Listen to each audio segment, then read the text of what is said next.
பக்தியோடு கேட்டு அந்த ராமபிரானுடைய அருளை வேண்டி அந்த வாழ்க்கையில் தான் கடைபிடிக்க வேண்டிய நல்ல அறநெறிகளை எல்லாம் இந்த ராமாயணத்தின் மூலம் அறிந்து அதை கடைபிடித்து வாழ்வில் அடைய வேண்டிய லட்சியமாகிய அந்த வீடு பெற்றை அடைவதற்கான நெறியை காட்டக்கூடிய இந்த அருமையான இந்த நூலை மக்கள் எல்லாம் அனுதினமும் பயின்று கற்று கேட்டு இன்புற்று அறம்பொருள் இன்பம் வீடு என்ற இந்த 4 பேற்றையும் ஒவ்வொரு மனிதனும் அடைய வேண்டும் என்ற நோக்கத்திற்காக எழுதப்பட்ட இந்த நூலை பல மொழிகளில் பல கவிஞர்கள்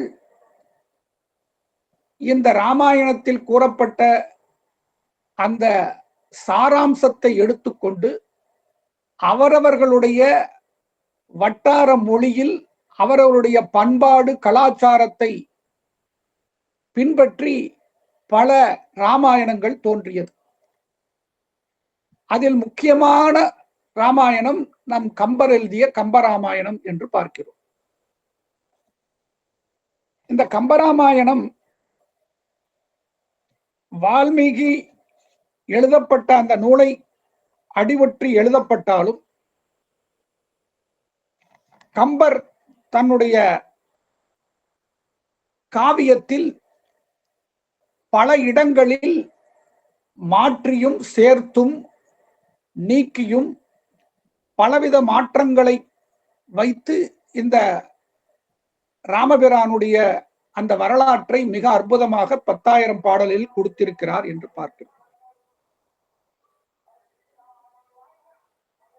அந்த கம்பராமாயணத்தினுடைய பாவிகம் என்று சொல்லப்பட்ட அந்த ராவண வதத்தை ஒவ்வொரு காண்டமும் எப்படி எடுத்து கூறிக்கொண்டே போகிறது. ராவண வதத்திற்காகத்தான் ராமபிரான் அவதரித்தார். அதை ஒவ்வொரு காண்டமும் எப்படி கூறிக்கொண்டே போகிறது என்று நாம் சிலது சிந்திக்கலாம். முதலில் பாலகாண்டத்தில் தசரதர் நெடுங்காலமாக மகப்பேறு இல்லாமல் மன வருத்தம் கொண்டு இருக்கிறார். அச்சமயத்தில் தனது குலகுருவான வசிஷ்டரிடம் இந்த பெரிய பூமியை நான் கட்டி ஆண்டு 60,000 ஆண்டுகள் கட்டி ஆண்டு மக்களுக்கு சிறந்த ஆட்சியை செய்து கொண்டிருக்கிறேன்.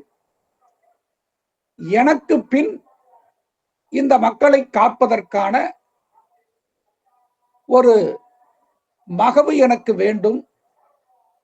அந்த மகனை பெறுவதற்கு நான் என்ன செய்ய வேண்டும் என்று கேட்கிறார்.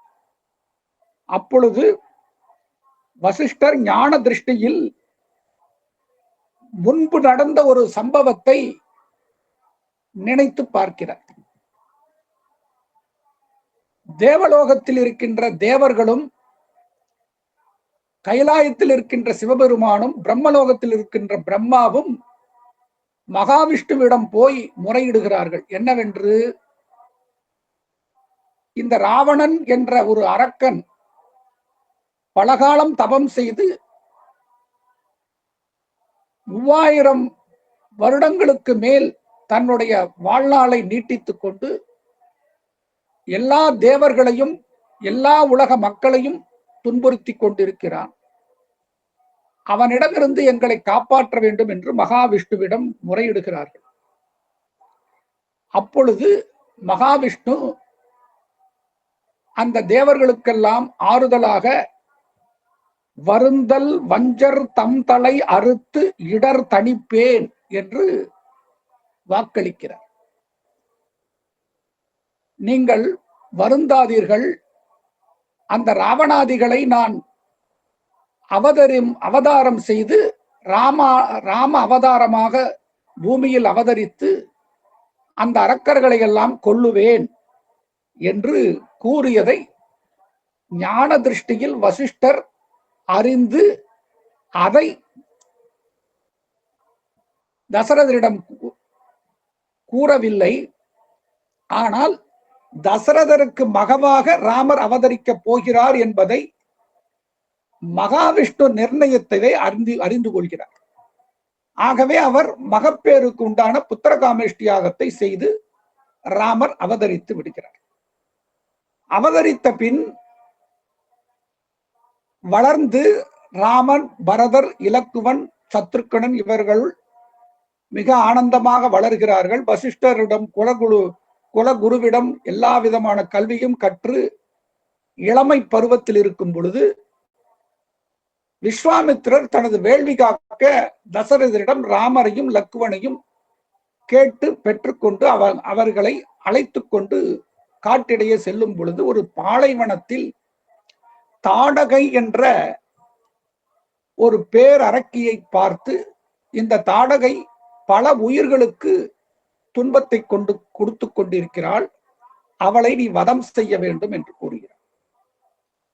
அப்படி வதம் செய்வதற்கு ராமர் முதலில் கன்னிப்போராக இருக்கின்ற தனது முதல் போரிலேயே ஒரு பெண்ணை வதம் செய்வதா என்று தயங்குகிறார். இவள் பெண்ணல்ல, பெண் வடிவில் இருக்கின்ற ஒரு அரக்கி. ஆகவே இவளை நீ அழிப்பாயாக என்று கூறுகிறார். அப்பொழுது ராமபிரானுடைய சுடுசரம் அவளுடைய மார்பில் போய் தாக்கி அது அவளுடைய முதுகு வழியாக வெளியே வருகிறது. அவள் இறந்து விடுகிறாள். அவள் கீழே விழுகும் பொழுது எப்படி விழுகிறாள் என்றால், முடியுடை அரக்கர்க்கு அண்ணால் முந்தி உற்பாதகமான படி இடை இற்று வீழ்ந்த வெற்றி அம்பதாரை ஒத்தாள். அந்த இலங்கையில் இருக்கின்ற அந்த ராவனுடைய அரண்மனையில் பறக்கின்ற அவனது வீணை கொடியானது அருந்து கீழே விழுந்தால் எப்படி விழுமோ அதை போல இந்த தாடகை கீழே விழுந்தாள் என்று ராவண வதத்திற்கான ஒரு குறிப்பை இந்த பாலகாண்டத்தில் கம்பர் காட்டுகிறார். அப்படி வீழ்ந்து பட்டு போன பின் விஸ்வாமித்திரர் தனது வேள்வி காக்க அழைத்து கொண்டு போகிறார் ராமரையும் இலக்குவரையும். அங்க அந்த சுபாகு, மாரீச்சன் போன்ற அரக்கர்களை எல்லாம் அவர்கள் போரிட்டு மாரீச்சனை போய் கடலில் விழச் செய்து சுபாகுவை அழித்து எல்லா அரக்கர்களையும் அழித்து வேள்வியை காத்து விடுகிறார். அப்பொழுது ராமபிரான் அடுத்த நாள் விஸ்வாமித்திரரை வணங்கி மேற்கொண்டு நாம் என்ன செய்ய வேண்டும் என்று கேட்கும் பொழுது, பெரிய காரியம் உள அது முடிப்பது பின்னர் விரியும் வார் புனல் மிதிலையர் கோமான் புரியும் வேள்வியும் கண்டு நாம் எழுக என்று கூறுகிறார். நீ என்னால் கொடுக்கப்பட்ட படைக்கலன்களை கொண்டு இந்த அரக்கர்களை எல்லாம் அழித்து விட்டாய். இப்பொழுது அந்த படைக்கலன்கள் எல்லாம் உனக்கு பின்னாலே ஒரு பெரிய காரியம் செய்வதற்காக உனக்கு கொடுக்கப்பட்டது. அந்த பெரிய காரியத்தை நிறைவேற்றுவதற்கு முன்பாக மிதிலையில் ஜனகர் ஒரு வேள்வி நடத்துகிறார். அந்த வேள்வியை நாம் காணச் செல்வோமாக என்று அழைத்துக் கொண்டு ராமபிரானையும் இலக்குவரையும் அழைத்துக் கொண்டு விஸ்வாமித்திரர் போகிறார். அங்கு சீதா பிராட்டியை அந்த வில்லை வளைத்து ஒடித்து திருமணம் செய்து கொண்டு அங்கு இருந்து வருகிறார். அப்படி வருவதற்கு முன்பாக அந்த மிதிலைக்குள் செல்லுவதற்கு முன்பு ஒரு ஆசிரமத்தை பார்க்கிறார்கள். அந்த ஆசிரமம் சிதலடைந்து பாழடைந்து இருப்பதை பார்க்கிறார்கள். அப்படிப்பட்ட அந்த ஆசிரமம் யாருடையது என்று கேட்கும் பொழுது, இது கௌதமம் என்ற ஒரு ரிஷியினுடைய ஆசிரமம் என்று சொல்லிக்கொண்டு இருக்கும் பொழுதே அந்த ஆசிரமத்தினுடைய வாயில் படியில் ராமபிரானுடைய கால் துகள்பட்டு அங்கு ஒரு பெண் அந்த கல்லிலிருந்து வருகிறாள். அவள் அகலிகை என்ற அந்த கௌதம முனிவருடைய பத்தினி. அவள் இந்திரனுடைய சல்லாபம் செய்ததாக அவள் குற்றம் சாட்டப்பட்டு அவளை சபித்து விடுகிறார் கௌதமர். ராமர் வரும் பொழுது உனக்கு அந்த சாப விமோச்சனம் அடையும் என்று சொல்லிய வண்ணமே அந்த அகலிகை மீண்டும் சாப விமோச்சனம் அடைகிறாள். அந்த இடத்தில் விஸ்வாமித்திரர் ராமரை பார்த்து, இவ்வண்ணம் நிகழ்ந்த வண்ணம் இனி இந்த உலகுக்கெல்லாம் உய்வண்ணம் அன்றி மற்றோர் துயர் வண்ணம் உருவது உண்டோ என்று கூறுகிறார். கால் வண்ணம் இங்கு கண்டேன், கை வண்ணம் அங்கு கண்டேன். எங்க தாடகை வதத்தால் உன்னுடைய கை வண்ணத்தை பராக்கிரமத்தை பார்த்தேன். இங்கு உன் கால் துகள்பட்டு இந்த அகலிகை விமோச்சனம் அடைந்தால் அதனால் கால் வண்ணத்தை இங்கு கண்டேன். ஆகவே இப்படிப்பட்ட பலவிதமான புகழுக்குரிய நீ இந்த உலகுக்கெல்லாம் உய்வடைவதற்கான காரியங்களை பின்னே செய்ய புரிய மற்றோர் துயர் வண்ணம் உருவது உண்டோ? இனி இந்த உலகுக்கெல்லாம் உய்வண்ணம் அன்றி மற்றோர் துயர் வண்ணம் உருவதுண்டோ? இந்த உலகமெல்லாம் உன்னால் உய்வடைய போகிறது என்று விஸ்வாமித்தருடைய ஆசீர்வாதத்தை இங்கு பெறுகிறார். இப்படி பாலகாண்டத்தில் ராவண வதத்தை குறித்த பல குறிப்புகள் கம்பர் சொல்லிக்கொண்டே வருகிறார். அடுத்தது அயோத்தியா காண்டத்தில் ராமனுடைய பட்டாபிஷேகம் நின்று விடுகிறது. காரணம், முதல் நாள் பட்டாபிஷேகம் என்று அறிவிக்கப்பட்டவுடன் மக்கள் எல்லாம் மிக மகிழ்வோடு ஆரவாரிக்கிறார்கள். அதை கைகேயனுடைய அரண்மனையிலிருந்து மந்தரை பார்க்கிறார். அப்படி மந்திரை அந்த ஆரவாரத்திற்கான காரணத்தை அறிந்து அவள் மனதில் அப்பொழுதுதான் அந்த கொடுமையான எண்ணம் தோன்றுகிறது. அப்படி அந்த தோற்றக்கூடிய அந்த கூனியனுடைய தோற்றம் எப்படி இருந்தது என்றால், இன்னல் செய் ராவணன் இழைத்த தீமை போல் துன்னரும் கொடுமண கூனி தோன்றினாள். அந்த ராவணனுடைய தீமையெல்லாம் சேர்ந்து ஒரு வடிவு எடுத்தால் எப்படி இருக்கும் என்றால் அதுதான் கூனி வடிவில் தோன்றுகிறது. ஏனால் ராவண வதம் நடக்க வேண்டும். ராவண வதம் நடக்க வேண்டும் என்றால் சீதையோடு ராமன் காட்டுக்கு செல்ல வேண்டும். அப்படி காட்டுக்கு செல்வதற்கான ஒரு தூண்டுகோல் எங்கு இருந்து ஆரம்பிக்க வேண்டும்? ராமருடைய பட்டாபிஷேகம் நிற்க வேண்டும். அப்படி நிற்பதற்கான தூண்டுகோலாக கைகேயை தூண்டுவதற்கு கைகேயை கூனிதான் அதற்கு திட்டமிடுகிறாள். அப்படி திட்டமிட்டவள் கைகேயை பார்த்து பல விதங்களில் அவளுடைய மனதை மாற்றுகிறாள். அப்படி மாற்றும் பொழுது கைகேயனுடைய மனம் திரிகிறதே. அதை எப்படி சொல்லுகிறார் என்றால், அரக்கர் பாவமும் அல்லவர் இயற்றிய அறமும் சேர்ந்து கைகேயனுடைய மனத்தை கோணியனுடைய சொற்கள் மாற்றுகிறது. கோணியனுடைய சொல்லினால் கைகேயை மாற்றி தசரரிடம் வரத்தை பெற்று ராமர் அன்றளந்த செந்தாமரை போல கைகேயனுடைய ஆணைப்படியே சீதையையும் இலக்குவனையும் அழைத்துக் கொண்டு காட்டுக்கு சென்று விடுகிறார். இது அயோத்தியா காண்டத்தில் வருகின்ற குறிப்பு.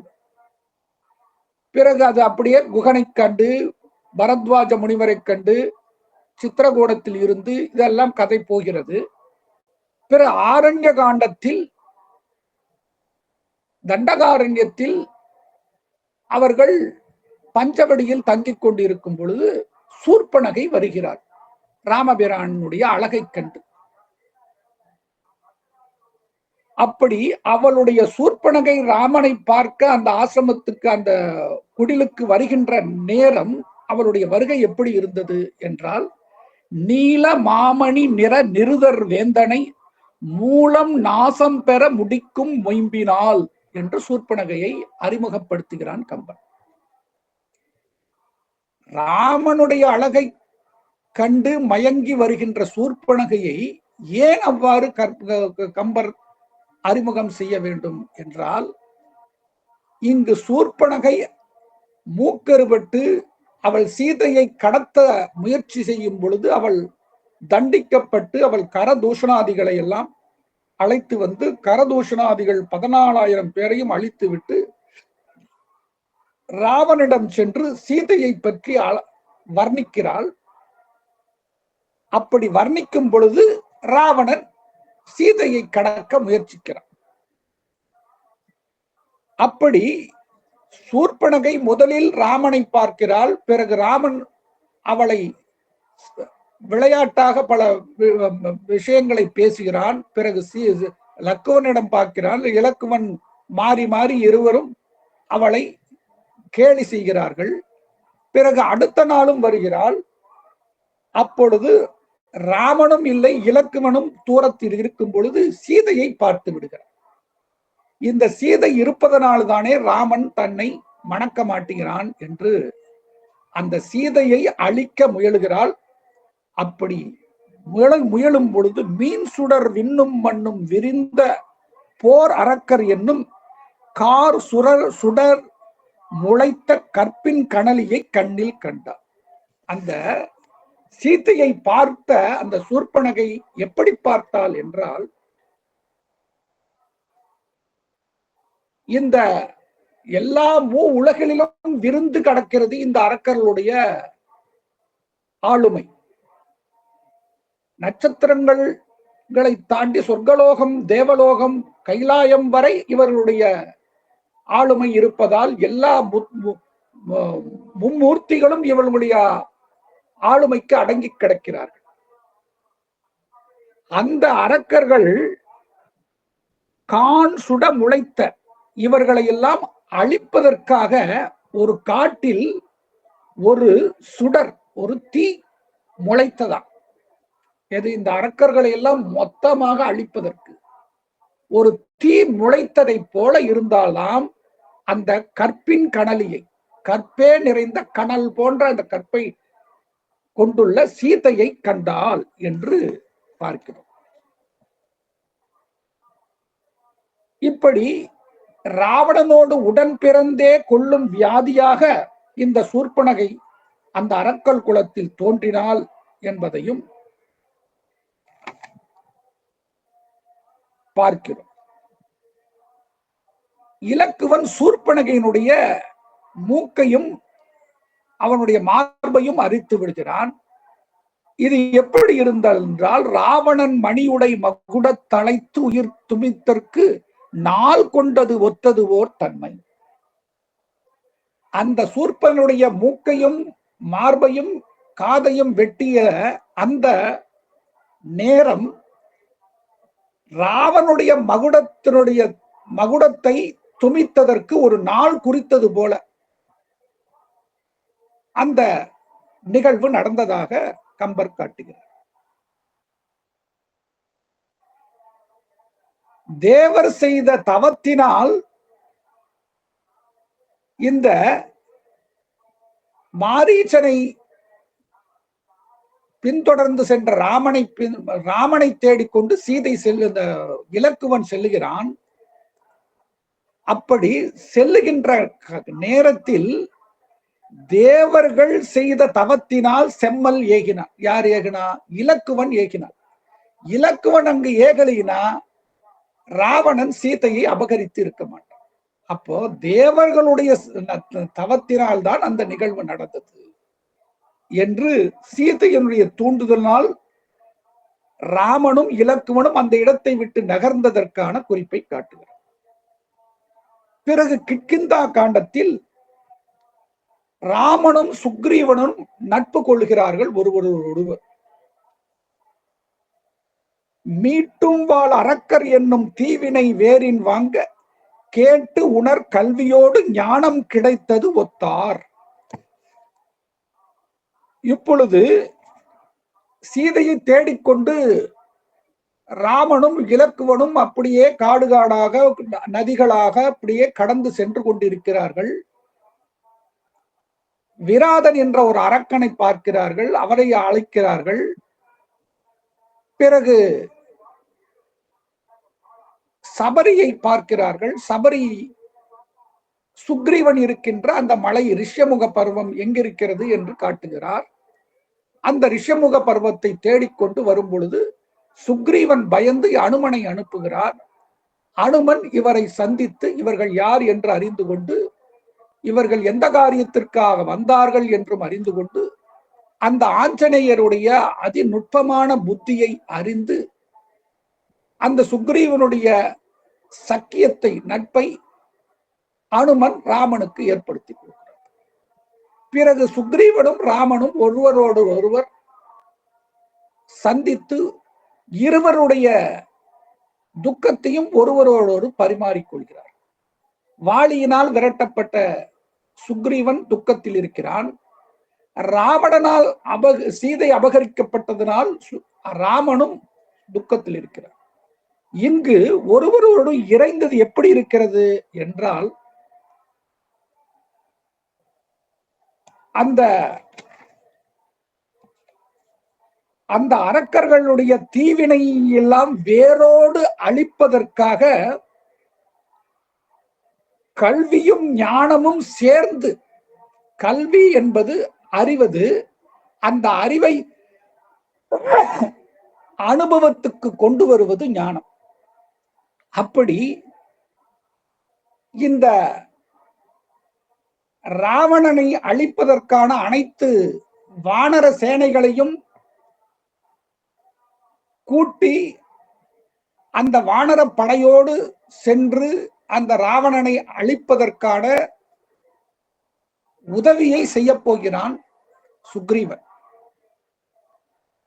அப்படிப்பட்ட சுக்ரீவனுக்கு முதலில் அவனுடைய துக்கத்தை வாளியினை வதம் செய்வதன் மூலமாக சுக்ரீவனுடைய மனைவியும் மீட்டு அந்த கிஷ்கிந்தையும் பட்டாபிஷேகம் செய்யப்பட்டு சுக்ரீவனுக்கு அந்த ராஜ்யத்தை அளிக்கிறார் ராமர். ஆகவே இது கல்வியும் ஞானமும் சேர்ந்தது போல இவர்களுடைய சக்கியம், நட்பு ஏற்பட்டது. எதற்காக? அரக்கர்களுடைய தீவினையினால் ஏற்பட்ட அனைத்து துன்பங்களையும் வேரோடு அறுப்பதற்காக என்று கூறுகிறார். பிறகு 4 திசைகளிலும் வானர சேனைகள் போகின்றன. தெற்கு திசையில் அங்கதனோடு அனுமனும் சென்று தேடுகிறான். கடைசியில் அந்த சேதுக்கரைக்கு வந்து சம்பாதியின் மூலமாக அந்த அசோகவனத்தில் சீதை சிறைப்பட்டு இருக்கிறாள் என்பதை கூற, 100 யோஜனை தூரம் இருக்கின்ற அந்த கடலை கடக்க ஆஞ்சநேயர்தான் முடியும் என்று ஜாம்பவான் கூற, அந்த ஜாம்பவானுடைய உற்சாகம் முடியினால் தன்னுடைய வலிமையை அப்பொழுதுதான் அறிந்து விஸ்வரூபம் எடுத்து பறந்து சென்று பலவிதமான தடைகளை எல்லாம் கடந்து சென்று அந்த முன்பாக அந்த இலங்கை கோட்டையை காக்கின்ற இலங்கை அவள் இவனை தடுக்கிறார். அப்பொழுது லங்கினி தேவியை அறைந்து லங்கினி தேவியை அடக்குகிறார். அப்பொழுதுதான் யாராலும் முடியாத, அழிக்கப்பட முடியாத, வெல்லப்பட முடியாத லங்கினி தேவி என்னை ஒரு குரங்கு அடித்து விட்டது, துன்புறுத்தி விட்டது, இனி சித்திர நகரம் பின்னை சிதைவது திண்ணம் என்று அந்த லங்கினி தேவி உணர்கிறார். பிறகு லங்கினி தேவி வழிவிட்டவுடன் உள்ளே செல்லுகிறார். அப்படி உள்ளே சென்று சீதையை தேடிக்கொண்டு போகிறார்.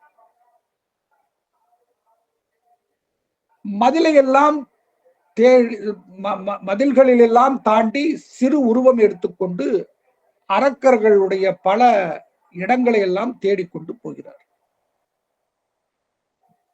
அப்படி அவர் உள்ளுக்குள்ளே அந்த இலங்கைக்குள் சென்றது எப்படி இருக்கிறது என்றால், பூரியர் இலங்கை மூதுர் பொன்மதில் தாவி புக்கான் சீரிய பாலின் வேலை சிறு பிறை தெரித்தது அந்நாள்.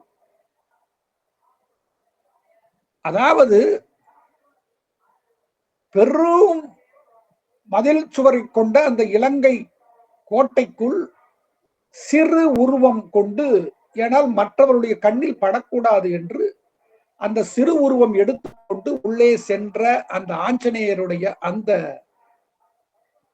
நிகழ்வு எப்படி இருந்தது என்றால், பொன்மதிலை கொண்ட இந்த இலங்கைக்குள் சென்றது ஒரு பெரிய பாத்திரத்தில் இருந்த பாலில் ஒரு சிறு துளி விஷம் விழுந்தால் மொத்த பாலும் எப்படி கெட்டு போகுமோ, மொத்த பாலும் அது எல்லாம் திரிந்து போகுமோ, அதை போல வேலை சிறுபறை தெரித்தது அண்ணா. இந்த மொத்த இலங்கையும் அழிப்பதற்காக வந்த ஆஞ்சநேயர் அப்படி உள்ளே நுழைந்தார் என்று கூறுகிறார். அடுத்தது யுத்த காண்டத்தில் ராவணன் முதல் நாள் போரில் ராமனை எதிர்த்து போரிடுகிறான். அப்பொழுது ராவணன் எல்லா விதமான ஆயுதங்களையும் இழந்து விடுகிறான். ராமன் அவனை அழித்த ஒரே நாளில் அழித்து விட முடியும். ஆனால் ராமன் மீண்டும் அந்த ராவணனுக்கு ஒரு வாய்ப்பை கொடுக்கிறார். என்ன கொடுக்கிறார்? நீ சரியான வீரன்தான், நீ இப்பொழுது நிராயுதபாணியாக இருக்கிறாய். இப்பொழுது நான் உன்னை கொல்வது எனக்கு என்னுடைய வீரத்துக்கு இழுக்கு. ஒரு கால் நீ மனம் திருந்தி சீதையை நீ திரும்ப என்னிடம் ஒப்படைத்தால் நான் இந்த போரை விட்டு விடுகிறேன். இல்லை என்றால் மீண்டும் நீ போர் செய்ய விரும்பினால் நீ உன்னுடைய இலங்கை கோட்டைக்குள் சென்று சகல விதமான ஆயுதங்களோடு வந்து நாளை வா, இன்று போய் நாளை வா என்று அவனை கொல்லாமல் விட்டு விடுகிறார். அவமானத்தால் கூனி குறுகிய ராவணன் செல்லும் அந்த ராவணன் அந்த ராமபிரானுடைய இப்படிப்பட்ட 3 உலகங்களையும் நான் அடக்கி ஒடுக்கி எல்லாரையும் வென்று தேவர்களை எல்லாம் சிறை வைத்து மும்மூர்த்திகளையும் அடக்கி கொண்டிருக்கின்ற என்னை ஒரு மானிடன் முதல் நாள் போரிலேயே வென்று விட்டானே, இவனுடைய பராக்கிரகம் எத்தகையது, இவன் யாராக இருப்பான் என்றெல்லாம் அந்த ராமபிரானை பற்றி இவன் நினைத்து கொண்டு தலை குனிந்து பூமாதேவியை பார்த்து கொண்டே நடந்து போகிறான். அப்பொழுது நாசம் வந்து உற்ற காலை நல்லதோர் பகையை பெற்றேன். பரவாயில்ல, ஒரு மானிடம் நான் போர் செய்தாலும் ஒரு நல்ல சுத்த வீரனிடம் போர் செய்கிறேன். அதனால் ஒரு நல்ல பகையை பெற்றிருக்கிறேன். இவனோடு போர் செய்வதே எனக்கு ஒரு பெருமைதான் என்றெல்லாம் அவன் நினைத்துக் கொண்டு போகிறான். இப்பொழுது முதல் நாள் போரில் இவன் தோல்வியுற்று வந்ததனால் அடுத்த நாள் கும்பகர்ணனை எழுப்பி போருக்கு செல்ல தூண்டுகிறான். கும்பகர்ணன் எச்சரிக்கிறான், நீ இன்னும் சீதையை விடுவிக்கவில்லையா? உனக்கு அழிவு என்பது நிச்சயப்படுத்தி விட்டது. வானமும் வையமும் வளர்ந்த வான்புகழ் போனதோ புகுந்ததோ பொன்றும் காலமே. நீ தருவாயில் ஒரு நல்ல புத்தி இல்லாமல் நீ நடந்து கொள்கிறாய். உன்னுடைய காமத்தினால் இந்த மொத்த இலங்கையும் அரக்கர் குலமும் அழியப் போகிறது. நீ என்னதான் வானுலகையும் மண்ணுலகையும் ஆழ்ந்து வந்தாலும் நீ மீண்டும் அழிவது என்பது திண்ணம். இருந்தாலும் செஞ்சோற்று கடனால் நான் உனக்காக போய் போர் செய்து மடிந்து என்னுடைய நன்றிக்கடனை செலுத்துகிறேன் என்று கும்பகர்ணன் கூறுகிறார். பிறகு இந்திரஜித் செல்லுகிறான். இந்திரஜித் பல நாட்கள் போய் போர் செய்து பல வகையில் ராமரையும் இலக்குவரையும் நாகபாசத்தாலும் பிரம்மாஸ்திரத்தாலும் கூட அவர்களை மயக்கமுறச் செய்கிறான். ஆனால் ஒவ்வொரு முறையும் கருடனாலும் சஞ்சீவி மலையாலும் அவர்கள் பிழைக்கிறார்கள். பிறகு இந்திரஜித் பலவாறு இலக்குவனுடைய போரில் அவன் தோல்வியுறுகிறான். இப்பொழுது அவன் மனம் கலங்கி ராவணனிடம் கூறுகிறான், குலம் செய்தாலே கொடும்பகை தேடிக்கொண்டோம். இந்த ராமரையும் இலக்குவரையும் அவ்வளவு எளிதாக நாம் எண்ணக்கூடாது. இவர்கள் எல்லா விதமான தர்மத்தோடு இருப்பதால், அவர்கள் சத்திரியருக்குரிய வீரியத்தையும் தர்மத்தினுடைய பலனையும் கொண்டு இருப்பதால் அவர்களை எளிதாக வெல்ல முடியாது. நானும் சென்று என்னுடைய சகோதரர்கள் அழிந்தது போல, அழிந்தது போல நானும் இறப்பேன். நான் இறந்த பிற்பாடாவது நீ சீதை உன் உயிரையாவது காத்துக்கொள் என்று கூறுகிறார். பிறகு கடைசியாக ராவணனுடைய போர் மிக கடுமையாக நடக்கிறது. அப்படி நடக்கும் பொழுது அளவற்ற அம்பு எள்ளிருக்கும் இடம் தேடி அந்த அவனுடைய மொத்த சரீரத்திலும் ஒவ்வொரு மயிர்காலிலும் ராமபாணம் வந்து தைக்கிறது. அப்படி தைத்து அவனை வீழ்த்துகிறார் ராமர். அவன் இறந்துபட்டு போகிறார். அவர் ராமபாணம் உள்ளே சென்று எதை தேடியதாம்? எங்காவது சீதையை பற்றிய காமமான எண்ணம் இன்னும் ராவணனுடைய மனதில் இருக்கிறதா என்று போய் தேடியதாம். இப்பொழுது அவனுடைய சடலம் போர்க்களத்தில் கிடக்கிறது.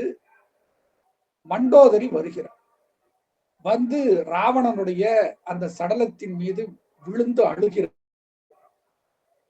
காந்தையருக்கு அணி அணைய சாணகியர் பேரழகும் அவர்தம் கற்பும் ஒத்து புயத்து ராவணர் காதலும் அச்சூர்படகை இழந்த மூக்கும் வேந்தர்பிரான் தயரதனார் பணியதனால் வெங்கானில் விரதம் பூண்டு போந்ததுவும் கடைமுறையே புறந்தனரார் பெருந்தவமாய் போயிற்று அம்மா.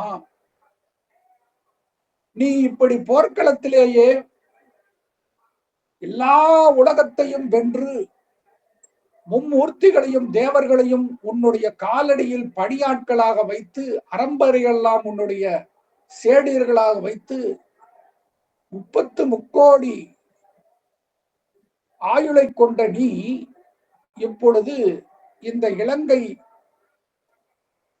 போர்க்களத்தில் சடலமாக கிடக்கிறாயே, இதற்கு என்ன காரணம் என்றால், எல்லா விதமான அணிகளையும் அணிந்து கொண்டு பேரழகு இந்த உலகிலேயே பேரழகு வாய்ந்த ஒரு கற்பு நிறைந்த அந்த சாணகியினுடைய அந்த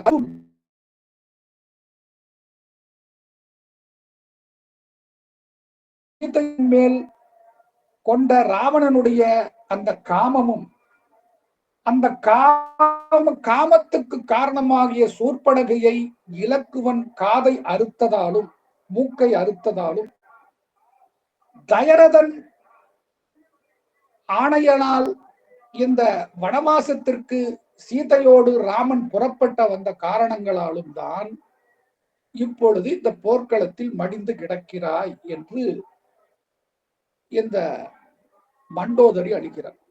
இப்படி ஒவ்வொரு காண்டத்திலும் அந்த ராவண வதம் என்கின்ற பாவிகத்தை கம்பர் அழகாக எடுத்துக்கொண்டு ஒவ்வொரு காண்டத்திலும் அதை நோக்கி இந்த காவியம் பயணப்படுவதை மிக அழகாக எடுத்துக் கூறுகிறார். இப்படிப்பட்ட பாவிகம் என்ற இந்த பகுதியை நாம் கண்டோம். அடுத்தது காப்பியத்தினுடைய பண்பு என்ன என்றால், முகம், பிரதிமுகம், கர்ப்பம், விளைவு, துய்த்தல் என்ற 5 அம்சங்களை இந்த காப்பியம் கொண்டிருக்கிறது. ஒரு நெல் பயிரை இட வேண்டும் என்றால், நெல் பயிர் செய்ய வேண்டும் என்றால், முதலில் ஒரு நிலத்தை நீரிட்டு பண்படுத்தி அதில் விதை விதைக்க வேண்டும். அப்படி இந்த ராமாயணத்தில் முக்கிய பாத்திரங்களாகிய சீதை, ராமர், அவருடைய திருமணம், அதற்கு முன் ராமருடைய அவதாரம், இது எல்லாம் பாலகாண்டத்தில் இந்த ராவண வதம் என்ற அந்த நோக்கத்திற்காக விதை விதைக்கப்படுகிறது. பிறகு குறிப்பிட்ட நாள் அந்த விதையானது நாற்றாக முளைக்கிறது. அந்த நாற்று வேறொரு இடத்தில் மாற்றி, வேறு வயலுக்கு மாற்றி நடப்பெறுகிறது. அதுதான் ஆரண்ய காண்டத்தில் வனவாசம் என்ற அந்த பகுதி நடக்கிறது. வேறொரு இடத்தில் அயோத்தியிலிருந்து ஆரண்யத்துக்கு கதை மாற்றி செல்கிறது. இது பிரதிமுகம் என்று பார்க்கப்படும். அந்த பயிர் நன்றாக விளைந்து சூழ் கொண்டு நெல் மணிகள் தோன்ற ஆரம்பிக்கிறது. அதுதான் ராவண வதத்திற்காக சீதா அபகரணம் என்ற அந்த நெல் மணிகள் அங்கு தோன்ற ஆரம்பிக்கிறது. இது எல்லாம் இதுவரை நடந்ததெல்லாம் கர்ப்பம் என்ற நிலைக்கு, அந்த நெல் மணிகள் தோன்றுவதெல்லாம் அந்த கர்ப்பம் என்ற நிலைக்கு போவதற்காகவே நடக்கிறது. இது ராவண வதத்திற்காக. இனி வரும் நிகழ்வு எல்லாம் அந்த சிக்கலை விரிவுபடுத்தி கொண்டு போகிறது. சூர்பனகனுடைய அந்த வருகை, சீதையையும் ராமனையும் பார்த்தது, அவளுடைய மூக்கு அறுபட்டது, ராவணன் வந்து மாரீச்சனால் ராமனும் இலக்குமனும் அப்புறப்படுத்தப்பட்டு சீதை அபகரணம் நடிக்கிறது. அபகரணம் அடைந்த பின் இனி வந்து அந்த நெல் பயிர் மணிகள் எல்லாம் கொத்து கொத்தாக நன்றாக விளைந்து விடுகிறது. இது விளைச்சல். முதலில் கர்ப்பம், அது பால், அந்த நெல் மணிகள் எல்லாம் பால் கொண்டு அந்த நெல் மணிகளுக்கான அந்த கர்ப்பம் தரிப்பது. அடுத்தது நன்றாக அந்த நெல் மணிகள் எல்லாம் கொத்து கொத்தாக விளைந்து நன்றாக அறுவடை செய்வதற்கான பக்குவத்தை அடைவது. இது சுந்தரகாண்டத்தில் என்ன நடக்கிறது? ஆஞ்சநேயர் போய் சீதா அபகரணத்தில் நடந்தவற்றையெல்லாம் கண்டு ராவணனுடைய வதத்திற்கான எல்லா விதமான இலங்கையை எரித்துவிட்டு ராவணனுடைய அரண்மனையிலேயே ராவணனை கண்டு ராமருடைய ஆஞ்சநேயர் திரும்ப வந்து அந்த சுந்தரகாண்டத்தில் சீதைக்கு எல்லா விதமான ஆறுதலையும் கூறிவிட்டு அந்த கணையாளியை அழித்து விட்டு அவர் கொடுத்த சூடாமணியையும் கொண்டு வந்து ராமனிடம் ஒப்படைக்கிறார். இதெல்லாம் நன்றாக அந்த ராவண வதத்திற்கான விளைச்சலை காட்டுகிறது. பிறகு வானரப்படையோடு அந்த கடலை கடந்து வந்து அந்த ராவண வதம் நடந்து சீதையானவள் விடுவிக்கப்படுகிறார். இது யுத்த காண்டம். இது நெல்மணிகள் எல்லாத்தையும் அறுவடை செய்து துய்த்தல் என்ற அந்த பகுதியை அடைகிறது.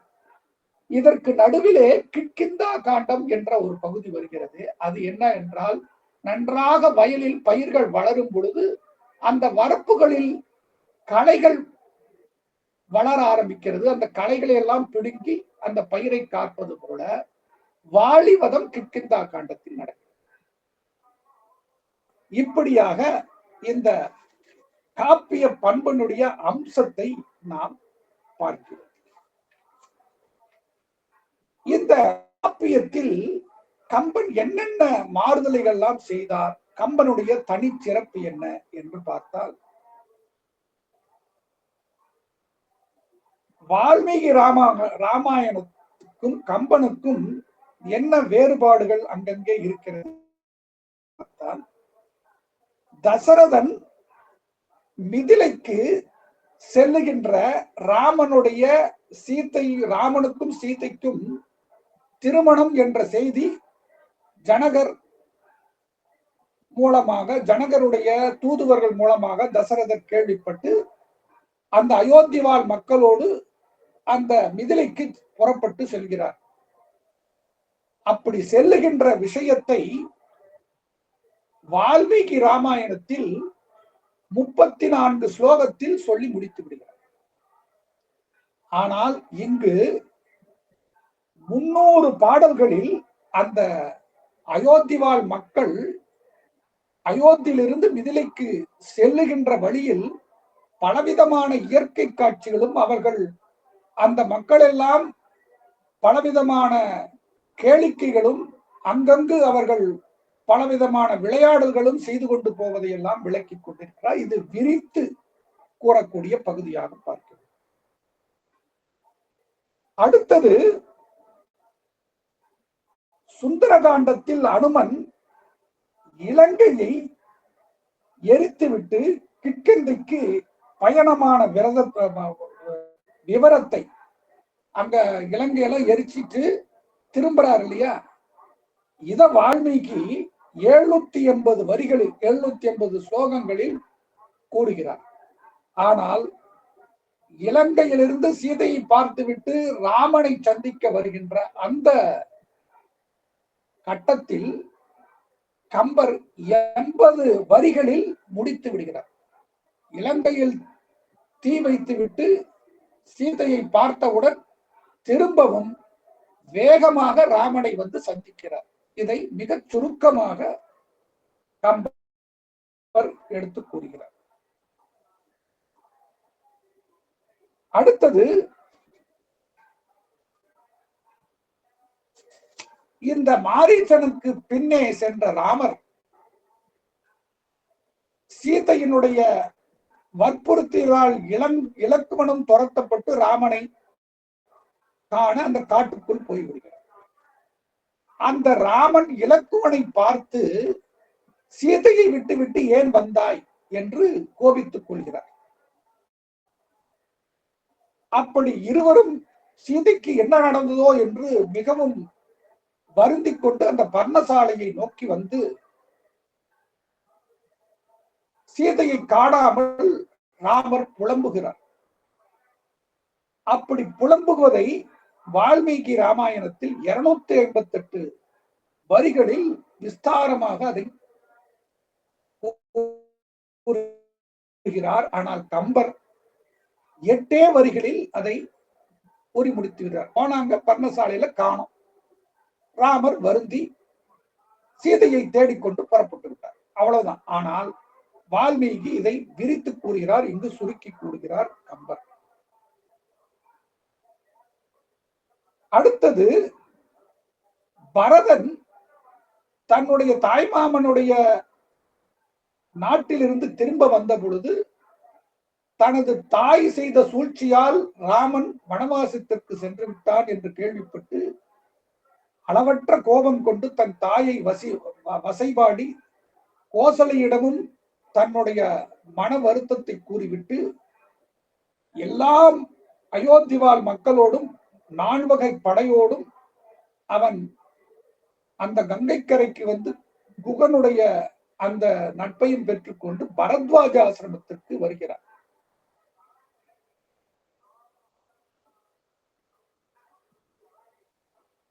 பரதன் பரத்வாஜரிடம் தனது தாயாரை அறிமுகப்படுத்துகிறான். பரதன் குகனிடம் இங்கு கம்பனில் அறிமுகப்படுத்துகிறார். அதுதான் இங்க மாற்றியது. என்ன மாற்றினா, குகன் இந்த முத்தேவியரையும் கண்டு பரதனிடம் யார் இவங்கெல்லாம் கேட்கும் போது ஒவ்வொருத்தரா அறிமுகப்படுத்துறார். இவர் ராமனை பெற்ற கோசலை, இலக்குவனையும் சத்ருக்கனையும் பெற்ற சுமித்திரை, எண்ணெய் என்ற கைகேயி என்று அறிமுகப்படுத்தினான் குகனிடம். ஆனால் வால்மீகியில் குகனிடம் இந்த அறிமுகம் ஆவதில்லை. பரத்வாஜரிடம், ஏன்னா பரத்வாஜர் ஆசிரமத்தை பார்த்துட்டு தான் அங்க பரத்வாஜர் இந்த 4 வகை படைகளுக்கும் விசேஷமான தனது தவோ வலிமையால் தடபுடலான விருந்தை படைக்கிறார். அங்குதான் பரத்வாஜரிடம் தனது தாயார்களை எல்லாம் அறிமுகம் செய்கிறார். இது மாற்றி எழுதியது. வால்மீகியில் திரிசடை சீதையிடம் ராவணன் வந்து போன பின்பு தான் கனவு கண்டதை கூறுகிறார். ஆனால் கம்பனில் ராவணன் வருவதற்கு முன்பே திரிசடை தான் கனவு கண்டதாக கூறுகிறார். இது மாற்றி எழுதியது. வால்மீகியில் பட்டாபிஷேகம் முடிந்த பின் ராமன் அவன் செய்த அந்த பேருதவியால் தன்னை அவன் தழுவிக்கொள்ள வேண்டும் என்று அனுமனை வேண்டுகிறான். இது வால்மீகியில் வருவது. ஆனால் கம்பனில் ராமன் தன்னை தழுவிக்கொள்ளுக அனுமனை வேண்டுதல். முதலில் அங்க பட்டாபிஷேகம் முடிந்தவுடன் ராமன் அனுமனை தழுவிக்கொள்கிறான். ஆனால் கம்பனில் அனுமன் தன்னை தழுவிக்கொள்ளுமாறு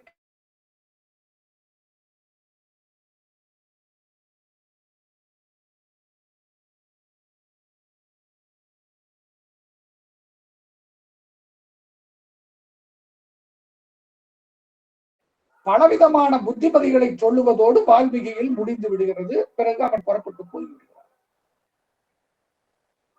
கம்பனில் என்ன செய்கிறான் என்றால், சீதையை கடத்தி இப்படி சிறைப்பட்டு வைத்திருப்பது மகா பாபம்.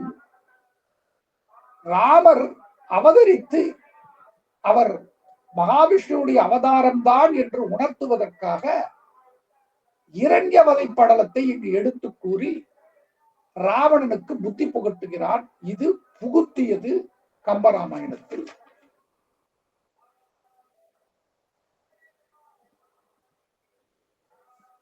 வால்மீகியில் ராமன் வனவாசம் புறப்பட்ட போது தசரதரிடம் விடைபெற்று செல்கிறான். தசரதர் பலவாறு ராமனை வேண்டி நீ போகாதே என்று கூறியும் பிதுர்வாக்கிய பரிபாலனத்திற்காகவும் உங்களுடைய சத்திய வாக்கை காப்பாற்றுவதற்காகவும் இந்த ரகுகுலத்தினுடைய பெருமையை நாம் நிலைநாட்டுவதற்காகவும் நான் வனவாசம் சென்றுதான் ஆக வேண்டும் என்று அவரை பணிந்து நமஸ்கரித்து விட்டு ராமன் கிளம்புகிறான்.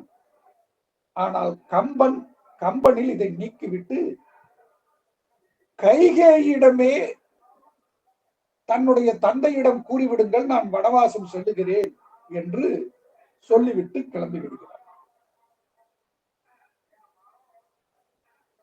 அடுத்தது வால்மீகியில் சுமித்திரை இலக்குவனிடம் ராமன் தான் தசரதன், சீதை தான் நான், அதனால் வனம்தான் அயோத்தி என்று வாழ்த்தி விடுகிறார்.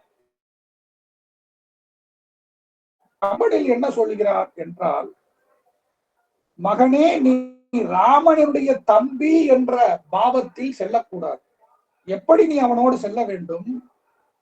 அவனுடைய தொண்டன் என்ற அந்த எண்ணத்தில் தான் அவனுக்கு தொண்டு செய்ய நீ செல்லுகிறாய் என்ற அந்த எண்ணத்தோடு தான் செல்ல வேண்டும். ஆகவே 14 வருடமும் நீ அந்த தொண்டு செய்கின்ற எண்ணத்திலேயே உன்னை ஈடுபடுத்திக் கொள்ள வேண்டும். 14 வருட காலம் முடிந்து ராமன் திரும்பும் பொழுது நீ அயோத்திக்கு வரலாம். அப்படி ஒரு நாள் ராமனுக்கு ஏதாவது ஒரு அசம்பாவிதம் ஏற்பட்டால், அவன் இறந்து விட்டான், அவனுக்கு இப்படி ஒரு துக்கம் நடந்து விட்டது என்று சொல்வதற்காக நீ அயோத்திக்கு வரக்கூடாது, அவனுக்கு முன்பாக நீ இறந்து விட வேண்டும் என்று சுமித்திரை இலக்குவனுக்கு ஆசீர்வாதம் கூறுகிறார். இது திருத்தி எழுதியது. வால்மீகியில் வாலி வதத்திற்கு பின் சுக்ரீவனுடைய மனைவியாகவே தாரை வந்து அவளுக்கு பத்தினியாக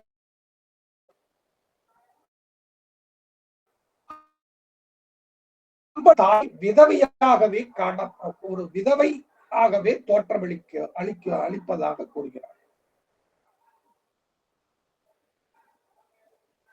ராவண வதத்திற்கு பின் வால்மீகியில் மண்டோதரி விதவியாக வாழ்வதாக காட்டப்படுகிறது. ஆனால் கம்பனில் மண்டோதரி ராவணன் மீது விழுந்து இறந்துபட்டு விடுகிறான் என்று காட்டப்படுகிறது. வால்மீகியில் இந்திரஜித்தன்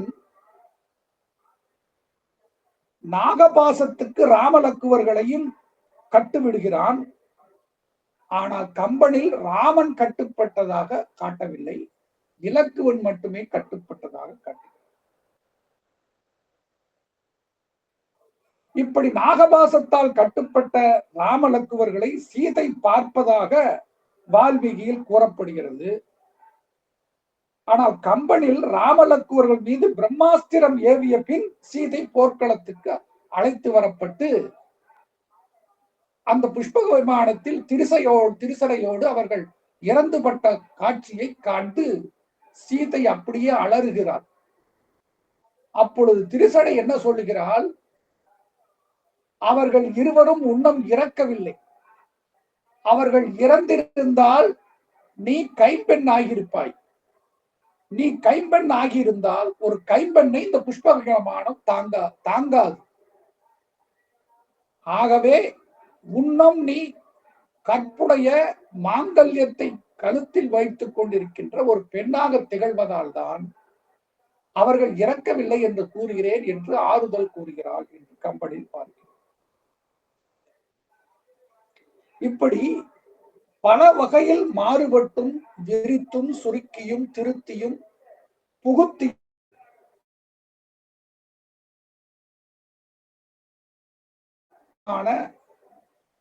மாறுபாடுகளை இந்த விதத்தில் செய்திருக்கிறார் என்று நாம் பார்க்கிறோம். ஆகவே இப்படிப்பட்ட கம்பராமாயணத்தை இதுகாரும் நாம் சிறிதளவு சிந்திப்பதற்கு எல்லாம் வல்ல ராமபிரான் நமக்கு அனுகிரகித்திருக்கிறார்.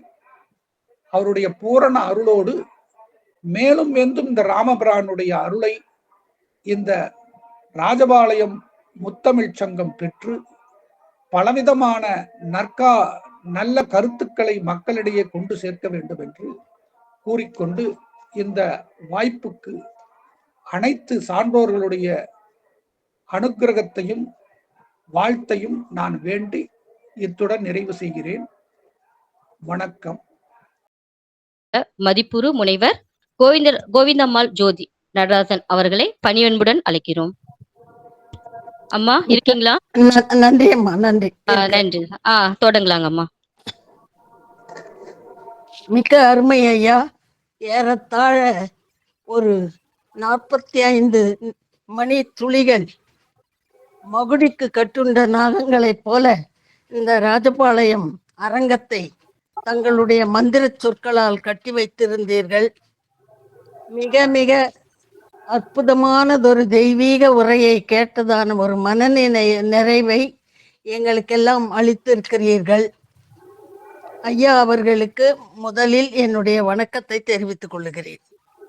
அடுத்தது இந்த நிறுவனத்தின் நிறுவன தலைவராக இருக்கக்கூடிய சரஸ்வதி அம்மையார் அவர்களுக்கும் மற்றும் அன்பிற்கும் பெருமதிப்பிற்கும் உரிய சகோதரர் செல்வன் ஐயா, இதை பதிவேற்றம் செய்து வழங்கக்கூடிய அசோகன் ஐயா, அடுத்து இணைப்பிலே இருக்கக்கூடிய நம்முடைய பெருமதிப்பிற்குரிய ஷெரீப் ஐயா, அடுத்து இணைப்புரை அற்புதமாக வழங்கி கொண்டிருக்கக்கூடிய மேகலா அம்மா, எப்பொழுதும் பின்னூட்டத்தை வெகு அழகாக அளிக்கக்கூடிய நம்முடைய வாஞ்சலின் ஐயா, நம்முடைய கந்தன் ஐயா, மற்றும் இணைப்பிலே இருக்கக்கூடிய அறிவன் பிணித்தீர்ப்பான் ஐயா, அனைவருக்கும் என்னுடைய சிரம் தாழ்ந்த கரம் கூப்பிய வணக்கங்களை தெரிவித்துக் கொள்ளுகிறேன்.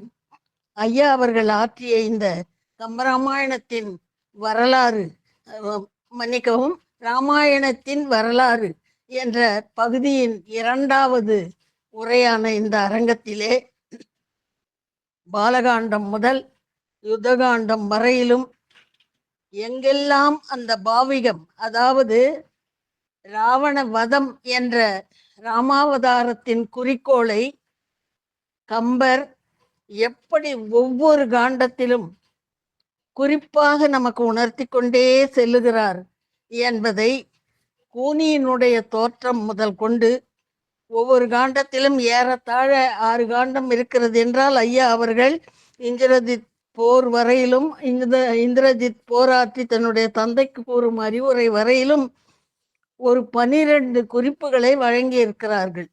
எந்தெந்த பாடல்களிலே ராவண வதத்தை சார்ந்த குறிப்புகள் வருகின்றன என்பதை அந்தந்த காண்டம் குறிப்போடு, அயோத்தியா காண்டத்தில் எங்க வருகிறது மந்தரையினுடைய தோற்றமாக, ஆரண்ய காண்டத்திலே சூர்பனகை தோன்றிய நிலை, அடுத்து சீதையை காணக்கூடிய நிலை, அரக்கர் கூட்டத்தை மொத்தமாக சுட எழுந்த தீச்சுடர் போல் இருந்தால் அந்த சீதை என்ற குறிப்பு, அடுத்தது மண்டோதரியினுடைய சூர்பனகையினுடைய மூக்கு மார்பு துணிக்கப்பட்ட நிலை என்று ஒவ்வொரு காண்டமாக அப்படியே சுந்தர காண்டத்தில் எந்தெந்த இடத்திலே அந்த குறிப்புகள் வருகின்றது, கிஷ்கிந்தா காண்டம் எப்படி வருகிறது, யுத்த காண்டம் என்ற அனைத்தையும் அசோகவனத்தில் எப்படி என்று ஒவ்வொரு நிலையிலும் 2 சொல்லிக்கொண்டே வந்திருக்கிறார். அந்த அளவிலே மிக நுணுக்கமாக கவனிக்க வேண்டிய ஒரு அற்புதமான ஒரு சொற்பொழிவு. நான் மிகவும் மகிழ்ச்சி அடைந்து நன்றி கூறி விடைபெறுகிறேன். நன்றி, வணக்கம்.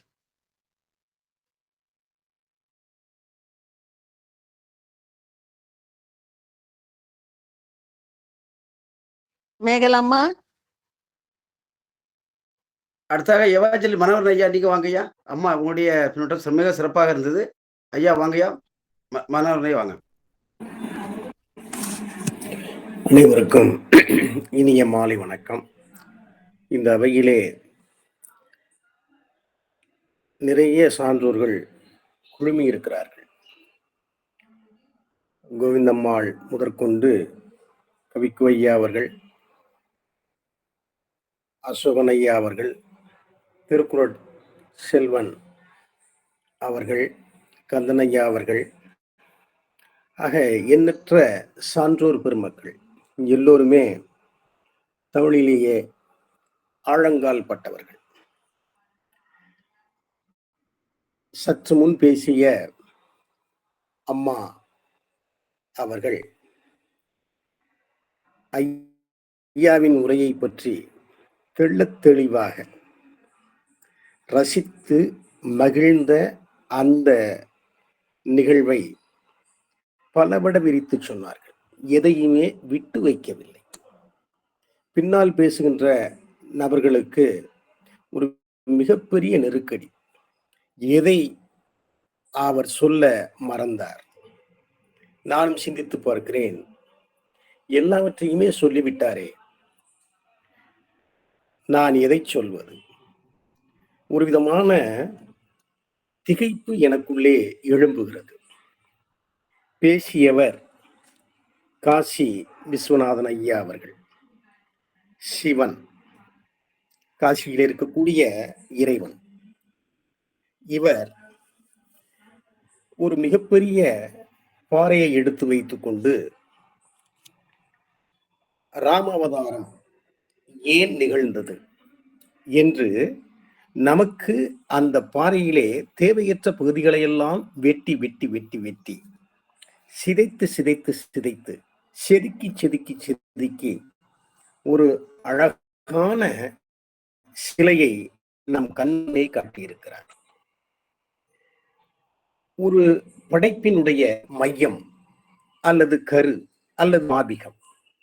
இந்த பாபிகத்தை இவ்வாறு வளர்த்து எடுத்திருக்கிறார்கள் கவிஞர்கள், குறிப்பாக கம்பன்.